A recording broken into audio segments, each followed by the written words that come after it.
Atiya Oromo unduma lele samakake gamana gamasi tokicha bagada kana kofamite unde demokrasi ingenya Oromo senanke ingenya male na fami oduma yasi Atiya Oromo unduma lele samakake gamana gamasi tokicha bagada kana kofamite unde demokrasi ingenya Oromo senanke ingenya amale na fami oduma yasi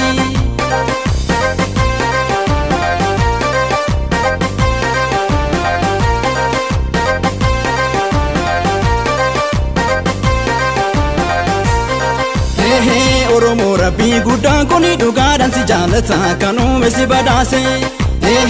Oromo kabaaf kibbaan dhufa si ilaalcha Oromo koo hunduu si toffiroomse Oromo qabeenyummaa maddachee kee uwwisee talakkaameen numne Oromo firaa falagaan gola kee irra deemne yoom laallee si quufne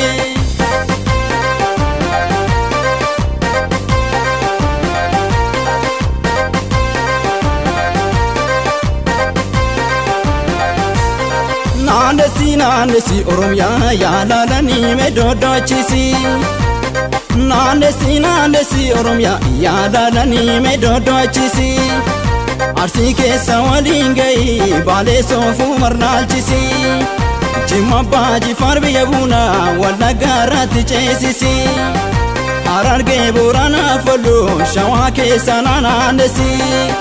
Dacheen kee bal'aadha hin dhumu takkuma lama laalchisi Naandesi Oromiyaa yaalalanii meedodoochisi Naandesi biyya kee yaalalanii meedodoochisi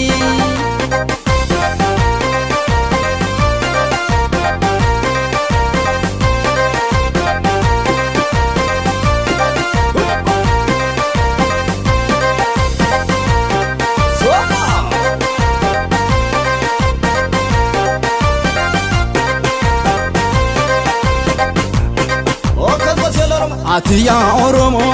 unduma lele samakake gamana gamasi tokicha bagada isuma tute unde demokrasi ingenya Oromo senanke ingenya male na fami oduma yasi Atiya Oromo unduma lele samakake gamana gamasi tokicha bagada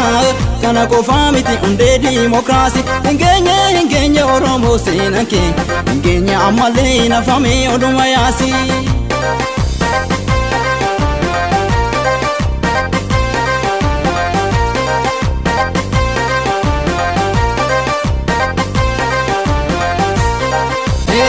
Oromo jidha sabona hunduma firuma tokkicha garaa garba Oromo na kotta jedha uumama dachee marraan homaan qabu hirriba Oromo ofiitti qaba garaasa qulqulluu namatti hunduma Oromo laatetti obaasa sabni koo galaana mee maaltu jalaa dhuma